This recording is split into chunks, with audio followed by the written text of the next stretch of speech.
My boyfriend invited his awful family who bullies and disrespect me to stay in our apartment. He broke down and cried when he walked on me moving out. Tyler and I were engaged 3 years ago.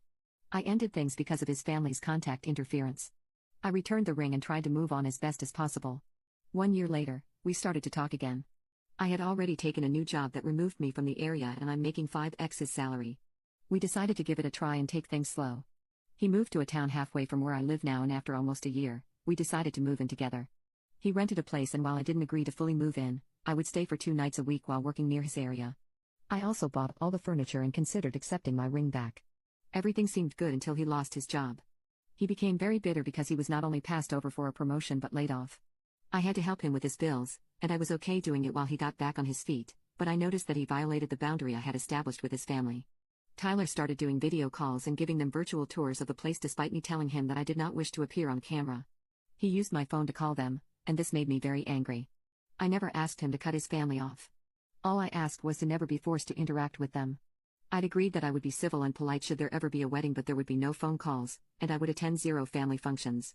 When we first dated, his mother never liked me and was incredibly disrespectful. She went from making faces of disapproval in front of me, pointing at me with her lips, to actively excluding me from conversations. She also ignored me the one time that I had invited her to our place. Things got worse when she blatantly talked about his ex, Nina, in front of me and didn't mind letting me feel that she would do anything to get them back together. Our engagement ended because brother-in-law was at our place. His then-wife kept calling him and he was ignoring her, so sister-in-law called me in tears and said he was bringing diapers, and 4 hours later, he wouldn't pick up the phone.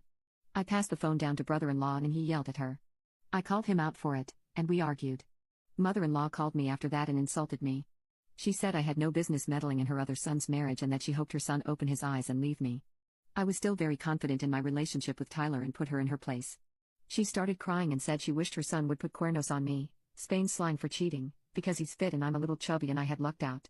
She never apologized and Tyler said she was his mother, and he couldn't do anything, and that she had been through a lot since father-in-law left her for another woman. The situation escalated and it got worse and worse. His family would intentionally show up unannounced at very late hours or call him extremely early in the morning. This stressed me out, and when I said they were no longer welcome, he tried to impose them on me, so I broke up with him. 3 months into his unemployment situation, I got lots of hostility from him. He was defensive and guarded his phone. When he took a part-time job and his weird behavior got worse, I feared he was having an affair, so I got into his phone. I know it's wrong. I found a long trail in his family chat. His mother trashed me like I was some loser aspiring to be her dill, and his brothers made fun of my voice when I was angry. I stopped looking into his phone, but I felt deeply betrayed. Last week, Tyler announced that his family was coming to visit. He gave me no space to refuse and 0 time to process. I found it extremely weird that 6 people would take a 3-hour flight and had no idea of where they would be staying. We had a huge argument, and I was hurt to see that he just slipped into his old habits. He changes whenever we argue about his family and uses an emboldened demeanor.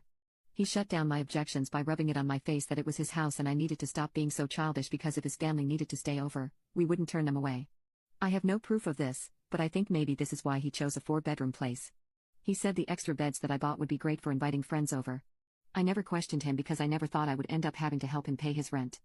I was not on the lease, but we were planning to talk to the landlord as our relationship seemed to have reached a stable patch. I cried all night, and he jolted out of bed and mumbled that I was a drama queen and that he was fed up. I've never felt so empty inside my heart. I had a mild panic attack, felt like my blood pressure was dropping while I got the urge to take off my clothes and start pacing, that I was able to control by lying down on my left side and applying ice to my forehead. I also had diarrhea and woke up in the living room, and he never asked what happened. After getting the silent treatment, I decided that this was too painful and moved out with everything that I bought. I didn't take any of his belongings or things I gifted him. I did leave all relationship mementos to avoid triggers, didn't go into absolute vacuum mode, and didn't take anything from the bathroom. Unfortunately, I didn't get to completely move before he showed up. He had some kind of a breakdown and cried and begged, but I had made my decision. He sent me a long text message apologizing. He also said that I imploded his life and his family's, which caused me to think that he might have thought of bringing them to live with him. I know it sounds far-fetched, but I don't know what to think. He started calling me a lot and it made me very anxious, so I told him that he's a lesson and I will never again date a man who's so far behind in his life that he needs to depend on the very same person that he mistreats. I called our relationship a painful mistake and told him that I hated him. His reaction freaked me out because he cried so loud that I had to hang up and block him. I'm haunted by his reaction.